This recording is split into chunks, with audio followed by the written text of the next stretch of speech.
Hello students, welcome in your English class once again. देखिए आज की वीडियो में हम पढ़ने वाले हैं कंजंक्शन। पहले तो कल या पिछली वीडियो के दौरान हमने पढ़ा कि एक डायरेक्ट वाक्य को किस तरीके से डायरेक्ट वाक्य में कन्वर्ट करते हैं, कैसे चेंज करते हैं, और जिस तरीके से हम उनको बदल रहे हैं उनके तरीकों के साथ ही अलग अलग रूल्स थे। रूल मैंने आपको बताया, आपने रूल फॉलो किए। आई होप दैट आप अच्छे तरीके से समझ पाए होंगे, और अगर कोई कंसेप्ट रह गया हो तो मैं दोबारा से आपके लिए तैयार हूँ। कोई दिक्कत नहीं है, आप मुझे कमेंट बॉक्स के अंदर मैसेज कर सकते हैं, कमेंट कर सकते हैं, कमेंट करके बता सकते हैं, और जहाँ भी आपकी कोई भी दिक्कत रही होगी मैं उसको पूरा करूँगा। आज हम एक नए चैप्टर के साथ हैं, तो आइए हम पढ़ते हैं कि कंजंक्शन है क्या। कंजंक्शन क्या है? कंजंक्शन है एक प्रयोजन शब्द, एक जोड़ने वाला, अर्थात एक ऐसा शब्द जो दो सेंटेंसेस को आपस में जोड़ करके एक कर देता है। अब वाक्य में उसका प्रयोग कहाँ करना है ये हमें बताना है। हमें हो सकता है कि एग्जामिनर परीक्षा के अंदर ये बता दे कि आप इससे जोड़ो, आप इस वाक्य से इस शब्द से जोड़ो, इस कंजंक्शन से एक दो वाक्यों को आपस में जोड़ो, ऐसा बता सकता है। लेकिन हमें चाहिए कि वो तरीका क्या है जिससे हम दो वाक्यों को आपस में जोड़ सकें, उस कंजंक्शन को यथावत उसके सही स्थान पर लगा करके हम दोनों वाक्यों को आपस में जोड़ें तो हमारा वाक्य सही होगा। तो यहाँ कुछ एक कंजंक्शन है, जैसे एंड हुआ, एज वेल एज हुआ, नॉट ओनली बट ऑल्सो हुआ, बोथ एंड है, इधर और इधर मोर, ये सारे कंजंक्शंस हैं। और इन कंजंक्शंस को समझने से पहले हम इनकी हिंदी को देख लेते हैं कि क्या होता है। एंड मीन्स और होता है, एज वेल एज जैसा का जैसा, या जैसे कि वैसे, नॉट ओनली न केवल यह है बट ऑल्सो बल्कि यह भी, बोथ एंड अर्थात दोनों ही, ये दोनों ही, और अर्थात इधर और है पहले तो या तो यह है या वह, नीदर नॉट नेगेटिव है कि न तो यह है और न ही वह। आइए हम टर्म टू टर्म हम अर्थात एक एक करके हम आपस में एक दूसरे को हम समझते हैं कि किस तरीके से इस कंजंक्शन का प्रयोग हम कहाँ करते हैं। तो एट फर्स्ट लेते हैं हम एंड को। पहले तो क्या है एंड? एंड मीन्स होता है और अर्थात ये दो ऐसे सिमिलर सब्जेक्ट और अनसिमिलर सब्जेक्ट को जोड़ने का काम करता है। दोनों ही परिस्थितियों में यह क्या करता है कि अगर सब्जेक्ट समान हो, सब्जेक्ट समान होते हैं या सब्जेक्ट असमान होते हैं तो भी क्या है कि ये दोनों को जोड़ने का काम करता है। कि दो वाक्य हो, अगर दोनों के सब्जेक्ट समान होते हैं तो भी यह वाक्य को जोड़ता है, और अगर सब्जेक्ट समान नहीं होते हैं तो भी यह वाक्य को जोड़ने का कार्य करता है। तो किस तरीके से आइए देखते हैं कि अगर सबसे पहले कि यदि सब्जेक्ट समान होते हैं, अगर सब्जेक्ट समान हो, पहले तो दिए गए दो वाक्य हैं, एक ये वाक्य है, एक ये वाक्य है, यहाँ पर लिखा जाने वाला सब्जेक्ट और ये इस वाक्य का सब्जेक्ट, सेंटेंस फर्स्ट का सब्जेक्ट और सेंटेंस टू का सब्जेक्ट अगर दोनों समान होते हैं, अगर दोनों समान होते हैं तो किस तरीके से हम एंड का प्रयोग करके हम वाक्यों को जोड़ देते हैं। तो देखिए कैसे कि करना क्या होता है कि दोनों के सब्जेक्ट समान हो तो हमें समान सब्जेक्ट के अंदर मैं आपको बताता हूं कि पहला वाक्य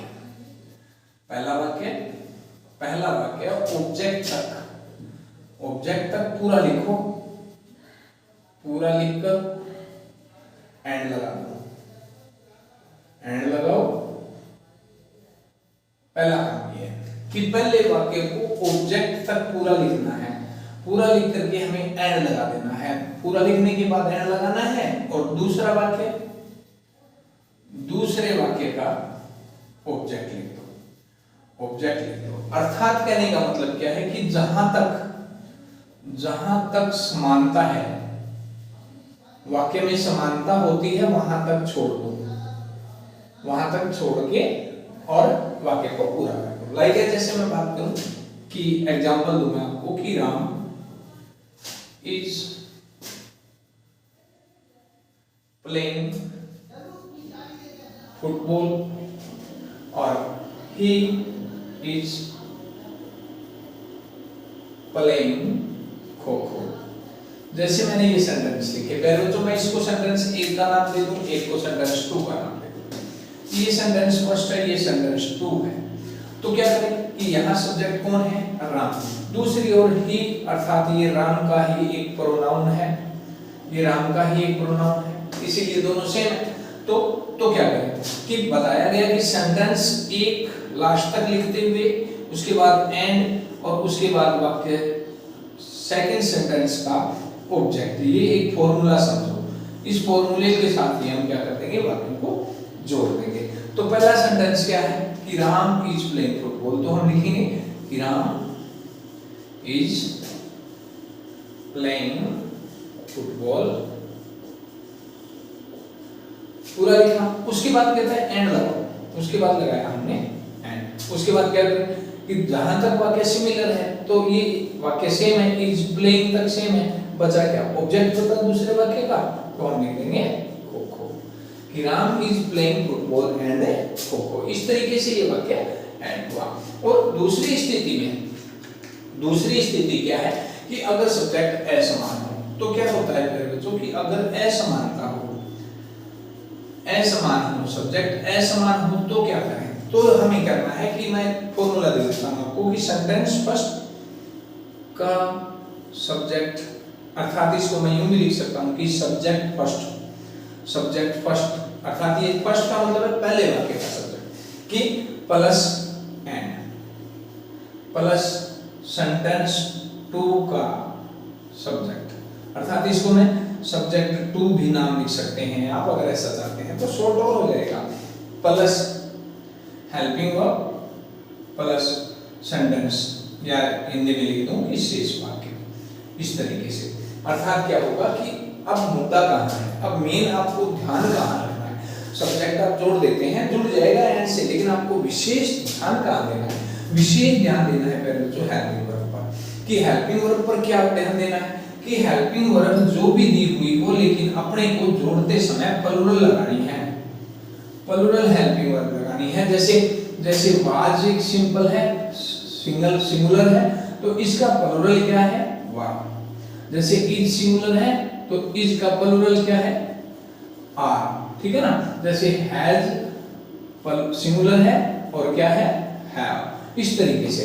अर्थात हमें प्लूरल ही लगाना है, प्लूरल हेल्पिंग वर्ब का ही प्रयोग करना है। जैसे मैं एक वाक्य लिख दूं कि राधा इज कुकिंग फूड,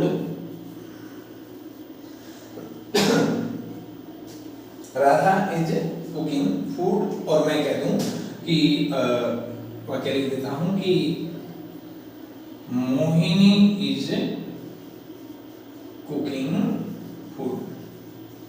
अब जैसे मैं बात करता हूं पहले जो भी सेंटेंसेस की, कि अगर सब्जेक्ट असमानता होती है, यहाँ सब्जेक्ट कौन है, राधा, यहाँ कौन है, मोहिनी, पर यही कंडीशन है कि अगर एंड से जुड़ना होता है तो ये अप्लाई करते हैं, ये अपना तरीका अप्लाई करते हैं। तो क्या कहता है कि सेंटेंस फर्स्ट का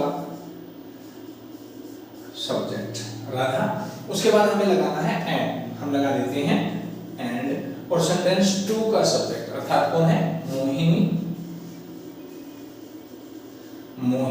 अर्थात अब हमें क्या करना है, यहाँ इज आया हुआ है, इज का प्लूरल हमें ढूंढना है, इज का प्लूरल हमें पता होना चाहिए कि इज का प्लूरल आर होता है, तो आर और शेष वाक्य अर्थात कुकिंग फूड, तो क्या आ जाएगा, आर कुकिंग फूड। इस तरीके से आपको वाक्य को कंप्लीट करना है कि यहाँ वाक्य हुआ Radha and Mohini are cooking food. तो एक बार फिर से मैं आपको एंड बताना चाहूंगा कि सब्जेक्ट समान होते हैं तो, और एक्स समान होते हैं तो क्या करें, सब्जेक्ट समान होते हैं तो अपने को क्या करना है कि पहला वाक्य कंप्लीट लिखते हुए एंड लगाना है, और दूसरे वाक्य का क्या है, ऑब्जेक्ट ऐड करना है, बस सिंपल सी बात है। और अगर असमान होते हैं तो हमें क्या करना है, सब्जेक्ट फर्स्ट और सब्जेक्ट टू के बीच में एंड जोड़ देना है, बस इतनी सी बात है। और उसके बाद हेल्पिंग वर्ब को प्लूरल करते हुए हमें क्या कर देना है, सेंटेंस को कंप्लीट कर देना है। तो ये था पहले बच्चों एंड, आप इसका स्क्रीनशॉट ले सकते हैं, पढ़ सकते हैं, और इसके अन्य एग्जांपल को आप इसी तरीके से प्रूव करके देखिएगा।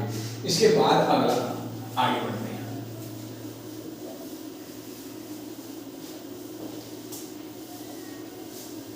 जितना भी आप करेंगे, जितनी एक्सरसाइजिंग करेंगे, उतना ही आपके लिए बेनिफिट होगा।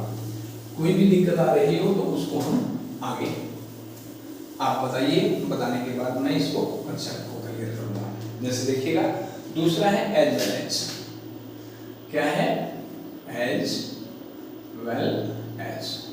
कि अगर आपको कह दिया जाए कि एज वेल एज से वाक्य को जोड़िएगा, अगर एज वेल एज से जोड़ते हैं तो हमें क्या करना होता है, अर्थात क्या है, एज वेल एज को हम करते हैं जैसे साथ साथ या के अलावा, इस तरीके से भी हम इसको, या जैसे कि, वैसे एक ही बात है कि किस तरीके से हम इसको ऐड करते हैं या किस तरीके से हम इसको लिखते हैं। तो क्या होता है कि इसकी सब्जेक्ट्स की समानता या असमानता पर कोई विशिष्ट टिप्पणी नहीं होती, क्योंकि ये एक दोनों सब्जेक्ट्स के लिए होता है कि अगर सब्जेक्ट होते हैं कि सेंटेंस जो फर्स्ट और मैं सेंटेंस सेकंड से बात करूंगा, सेंटेंस सेकंड, अर्थात दोनों सेंटेंसेस को एज वेल एज से जोड़ने के लिए हमें क्या करना होता है कि अगर हम जोड़ते हैं तो ये कंजक्शन को एक कंपाउंड के रूप में आते हैं।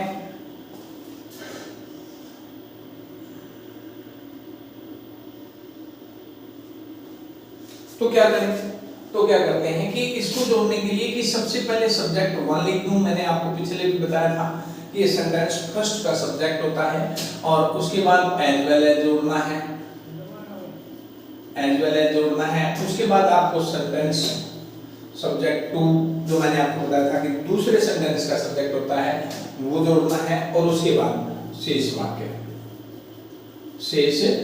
वाक्यांश,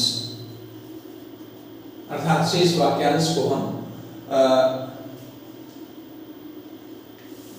शेष वाक्यांश हम उतार देते हैं, अर्थात जो बचा हुआ जो वाक्य होता है उसको हम ऐड कर देते हैं। जैसे मैं एग्जांपल देता हूं आपको कि राम इज वेल, राम ठीक है। जैसे कहते हैं कि राम इज वेल, या मोहन इज प्ले फुटबॉल, या किसी भी प्रकार का कोई भी एग्जांपल आप लेकर के आप इसको ऐड कर सकते हैं, या इस वाक्य को समझने का प्रयास करें कि क्या है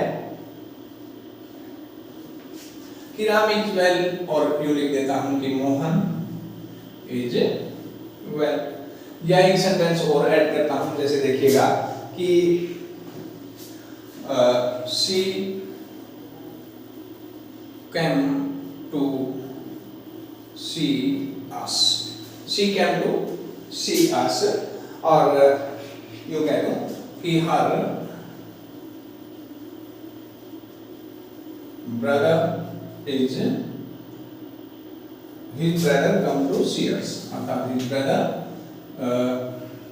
came to see us। इस तरीके से कोई भी वाक्य हो, किसी भी प्रकार का वाक्य होता है, अर्थात यूं कहते हैं कि वह भी हमें मिलने आई या देखने आई और उसका भाई भी हमें देखने आया, तो हम किस तरीके से वाक्य को ऐड करते हैं। सेंटेंस फर्स्ट का सब्जेक्ट क्या है? सी, उसके बाद क्या करना है, अर्थात सेंटेंस फर्स्ट क्या रहता है कि सी है, दूसरे का उसके बीच में एज वेल एज लगाना है, तो एज वेल एज। सेंटेंस 2 का सब्जेक्ट क्या है? हर ब्रदर है, तो हम लिख देते हैं हर ब्रदर। अब क्या है, कैम टू सी अस है, तो क्या करना है हमें, हिज ब्रदर, हमें जो बचा हुआ वाक्यांश है, यहाँ भी कैम टू सी अस है, यहाँ भी कैम टू सी अस है, तो यहाँ लिख देते हैं came to see us. Okay, इस तरीके से हम इस वाक्य को एज वेल एज का प्रयोग वेरी सिंपल है, बहुत ही आसान सा तरीका है कि एज वेल एज को हम सेंटेंस फर्स्ट के सब्जेक्ट के साथ और सेंटेंस 2 के सब्जेक्ट के बीच में एज वेल एज का प्रयोग करके हम शेष वाक्य को लिख करके हम इसको पूरा कर देते हैं। इसके बाद